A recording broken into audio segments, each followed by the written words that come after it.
Aujourd'hui, je vous présente un jeu de pétanque réalisé avec un jeu de cartes, idéal dans les périodes de confinement quand le soleil commence à pointer le bout de son nez, et qu'on peut jouer en famille, alors avec un jeu de cartes normal comme ça. Et puis ce qu'on fait, c'est que d'abord on réalise son cercle hein, avec ce qu'on peut. Donc ce jeu, on l'a imaginé en famille, on en a posé les principales règles en famille. Ça permet de pouvoir jouer à la pétanque à l'intérieur, comme ça. Alors voilà comment ça se présente, ça se joue donc avec les cartes d'une même couleur et vous avez des cartes pointeurs, celles-là elles vont de 2 à 9, qui sont simplement des distances par rapport au bouchon. Alors voilà ce que ça donne en fait, quand on joue une carte pointeur, super. Et puis forcément votre adversaire peut jouer des cartes pointeurs aussi de sa couleur, et en général meilleures que les vôtres pour pouvoir se rapprocher du bouchon, comme ça. Et puis parfois il se trouve qu'on joue des boules à la même distance, et pour voir ce qui se passe, il faut mesurer. Alors pour mesurer, on verra avec les cartes qu'on fait tout simplement une bataille pour savoir, voilà, là, cette boule-là en fait qui était la plus proche. Et ensuite, quand on arrive là, eh bien, il y a des cartes tireurs. Alors il y a le tireur un peu fatigué, celui qui n'a pas fait que jouer à la pétanque l'après-midi, et qui peut se planter. Et quand on joue une carte tireur fatigué, eh ben, en fait, il peut se passer plein de choses, comme dans ce cas-là, on rapproche la boule de l'adversaire. Il y a le tireur raisonnable, celui voilà, qui se désaltère pendant son jeu de pétanque, mais qui garde sa lucidité, et donc ça donne ça. Voilà, il a repoussé la boule de l'adversaire. Ensuite, il y a le tireur confirmé, hein, celui qui ne rate jamais sa cible. Voilà, là il est sûr de lui, on le voit, et qui dégage la boule de l'adversaire. Et enfin, il y a le fameux carreau sur place, le tireur carreau sur place. Alors lui, c'est voilà, à toi de jouer. Et hop, carreau sur place, la boule reste. Voilà un peu les différentes cartes qu'on peut jouer.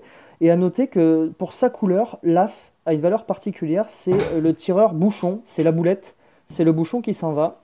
Et ben là, ça change tout l'ordre des cartes en fait. Alors rapidement, je vous propose de montrer ce que peut donner une partie. Le jeu a été fait pour que ce soit rapide, pas trop stratégique, mais qu'il y ait un peu de calcul possible. Donc on commence par battre ses cartes. Si on joue à un contre un, on rassemble les couleurs. En fait, c'est les rouges contre les noirs. Et puis on place le bouchon. Alors voilà, le premier joueur joue la carte pointeur 8, donc qui est assez loin finalement du bouchon.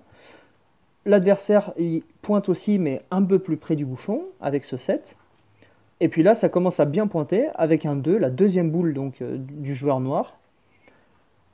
Et deuxième boule du joueur rouge, qui vient exactement à la même distance. Alors souvenez-vous, là on mesure, et on regarde ce que ça donne. Avec une bataille, en fait, on choisit chacun une carte de sa main qu'on souhaite présenter pour la bataille, et qui ne sert qu'à la bataille. Donc là, c'est la dame qui l'emporte, ce qui veut dire qu'en fait, la boule noire est venue pousser légèrement la boule rouge, et donc se retrouve plus proche du bouchon. Tout de suite, on défausse ces cartes-là et on en repioche des nouvelles, pardon. Et donc c'est au joueur rouge de jouer. Et le joueur rouge, tireur, carreau sur place, tac, la boule reste. Ce qui fait que pour l'instant, on a 3 points pour les rouges.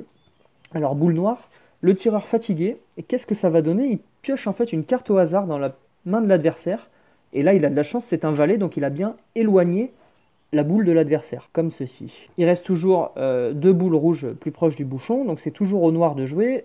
Notez qu'on vient de repiocher une carte, puisqu'une carte a été défaussée sans être jouée. Et voici le tireur confirmé qui dégage la boule adverse, et qui se retrouve en valeur dame. Et là, c'est le bouchon qui est tiré, et donc l'ordre des cartes change. Le joueur noir était obligé de jouer cette carte à un moment donné. Finalement, il a été assez tactique parce qu'il se retrouve plus proche du bouchon en faisant ça. Alors le joueur rouge réagit, il tire avec le valet, et dans ce cas-là, il choisit une carte qui lui reste en main pour que la boule adverse arrive à cette valeur-là. En général, on choisit une carte pourrie. Il utilise en fait son as, ça l'arrange puisque le bouchon est de l'autre côté. Et enfin, les cartes qui restent pour le joueur noir, c'est son tir carreau sur place qui peut aussi servir ici de pointage à la valeur roi et qui l'arrange. Pareil pour le joueur rouge, il lui reste une dame, il ne peut que pointer à la valeur dame, et il lui reste un 8. Ici, il y a une bataille, comme on n'a plus de cartes en main, on pioche des cartes directement de la pioche.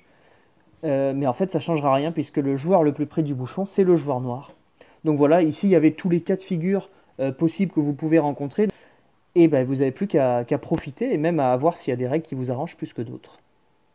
Voilà, mais je vous remercie et j'espère que ce jeu vous inspirera et vous donnera envie de vite retrouver vos boules de pétanque quand on pourra ressortir.